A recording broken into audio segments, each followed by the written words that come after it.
शकुनी की मृत्यु के बाद उसके पासों का क्या हुआ? महाभारत में जब भी शकुनी का नाम आता है तो उसके साथ ही उसके पासों की चर्चा भी होती है। कहा जाता है कि शकुनी के पासे मायावी थे। ऐसे में आइए जानते हैं कि शकुनी की मृत्यु के बाद उसके पासों का क्या हुआ। महाभारत से जुड़े ऐसे कई किस्से या पात्र हैं जो किसी रहस्य से कम नहीं। यूं तो महाभारत में कई ऐसे पात्र रहे हैं जिन्होंने कुरुक्षेत्र के इस महाविनाशी युद्ध में मुख्य भूमिका निभाई थी। लेकिन इन सजीव यानी कि मनुष्य रूपी पात्रों के बीच एक ऐसा निर्जीव पात्र भी था जो आधार बना महाभारत युद्ध का। और वो निर्जीव पात्र थे शकुनी के मायावी पासे। शकुनी के पासों में छिपा षड्यंत्र ही था जिसने पांडवों को चौसर के खेल में हराया था। शकुनी के पासों में छिपा षड्यंत्र ही था जिसके कारण द्रौपदी दांव पर लगी। शकुनी के पासों का षड्यंत्र के कारण ही पांचाली का मानभंग हुआ। शकुनी के पासे कैसे बने थे? महाभारत में इस बात का उल्लेख नहीं है कि शकुनी के पासों का निर्माण कैसे हुआ था।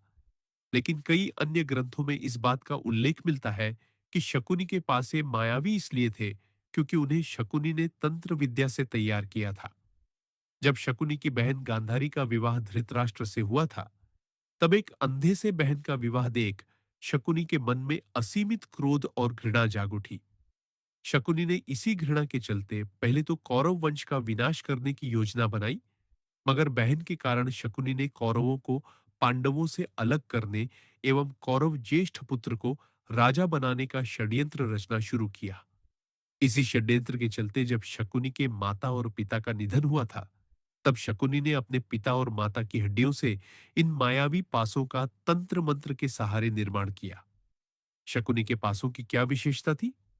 शकुनी के पासों की विशेषता यह थी कि शकुनी ने उन्हें ऐसे तैयार किया था कि वे हमेशा शकुनी की आंख के इशारों के अनुसार चलते था और शकुनी की वाणी अनुसार परिणाम दिखाते थे।